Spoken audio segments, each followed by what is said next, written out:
So let's talk about pesto. I thought about doing a video showing you guys how to make pesto, but pesto is fairly simple. And I'm really bad at cooking, trying to get the webcam to work, and talking about what I'm doing at the same time. So I decided to cook, type the recipe out for you all, and then talk about pesto. Pesto is an interesting thing. If you talk to traditionalists, pesto is the green stuff with pine nuts and cheese and olive oil and salt and basil, and that's pretty much all it is and all it ever can be. In reality, it's not. Pesto comes from the same Latin root through Old French that we get the word pestle, as in mortar and pestle, from. As far back as the ancient Romans, there was a paste made from crushed cheese, garlic, herbs, etc., used in cooking. Basil really didn't exist at that point, except in India. Basil's always been really big in India. There's actually a basil named after one of their goddesses, or she's named after it, or she became the basil. It's a little confusing, but Tulsi basil, or holy basil, or purple Indian basil. It didn't really, what we think of as pesto, like I said, everybody's always kind of had a paste, a pounded together, ground together collection of cheeses, garlic, herbs, sometimes nuts, sometimes no cheese, sometimes all these different things that you grind together, and then you preserve it with the oil. You're not just adding oil to make a sauce, although that's very handy. The whole point of it is to keep it from going bad, so that you had this mixture of things that taste like spring and summer that you could save, that would keep for a much longer period of time and be much fresher tasting than, say, a dried herb or a dried spice. It would give you that flavor and help you get through the winter.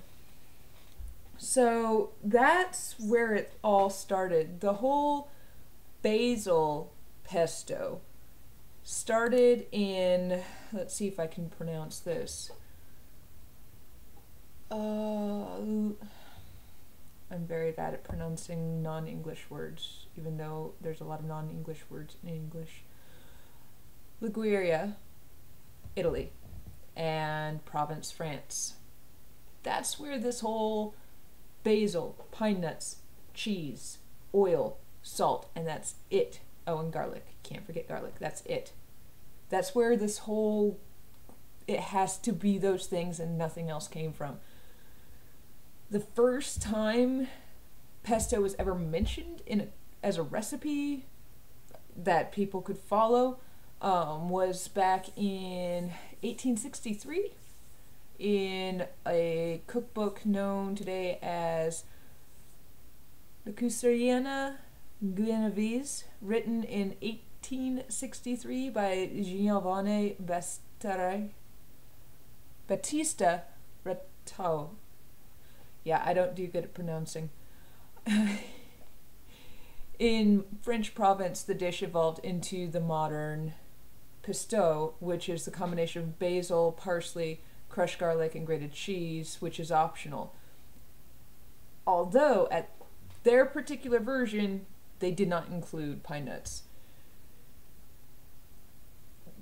Most people, when they say pesto, in order to, well, not most people, but a lot of people do when they are trying to differentiate between pesto made with just basil and pesto made with other things, they'll call it pesto Genovese. And that helps differentiate, that tells people, oh, this is just the original type. This is back to the basics. So that's, if you hear that, that's what you're going to get, or that's what you should be getting anyway. The nuts can be changed to anything. The cheese can be changed to any hard cheese. you can use any green thing in place of your basil. You can use any red thing. You could put sun-dried tomatoes and fresh tomatoes seeded into that, and it'd be a pesto, because it's a paste of cheese and herbs and flavors that you're trying to grab hold of and maintain for further use later down the road. There's really not a whole lot of point in being a giant purist about it. It's all about flavors and being good for you and being tasty and using fresh herbs and fresh things in your pesto, and especially with the large amount of garlic. If you actually stop and look at the medicinal uses of the herbs,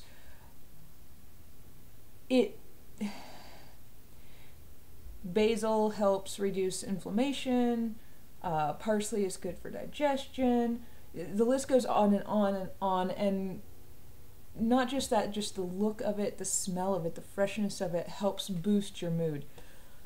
That's all that you're looking for, something that tastes good, something that boosts your mood, something that's going to make you happy.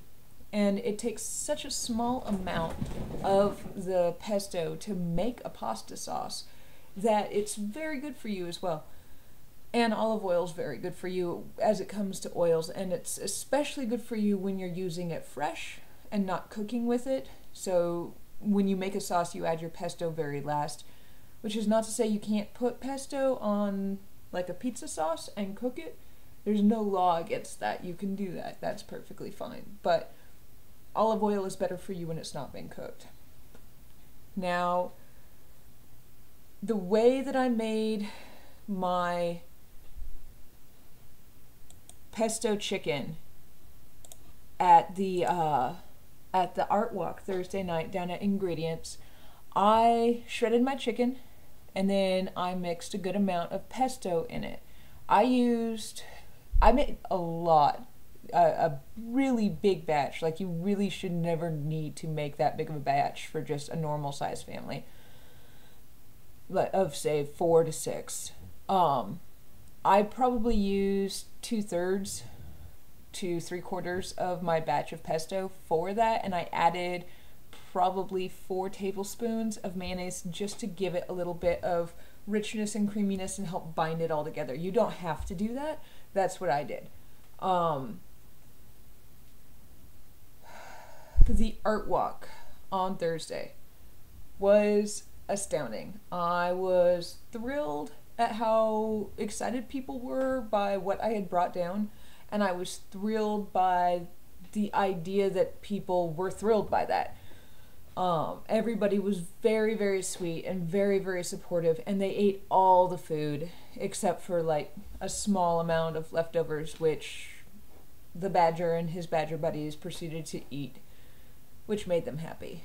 So I was very, very pleased with that. I was very happy to have done it, and I'm glad that it didn't go any longer than it did, because I was so worn out at the end of it. But I would love to do another art walk or something similar. Yeah, that's pretty much it. Other than, oh, the chicken, there's a recipe for the chicken, how to cook the chicken. It's really simple and really basic. And the chicken broth, when you're done with it, can be used for soup. You can just strain out your bay leaf and your random spices and the bits of chicken stuff that come off the chicken, and then you can freeze it or you can use it right away. Up to you. It's the best way to make quick, easy homemade chicken stock there is. But yeah, let me know in the comments if you want me to show you or talk about how to cook something. And that's about it. Sorry, I'm kind of like meh, because I'm really tired. But it's been a really long weekend. So I will see you guys later.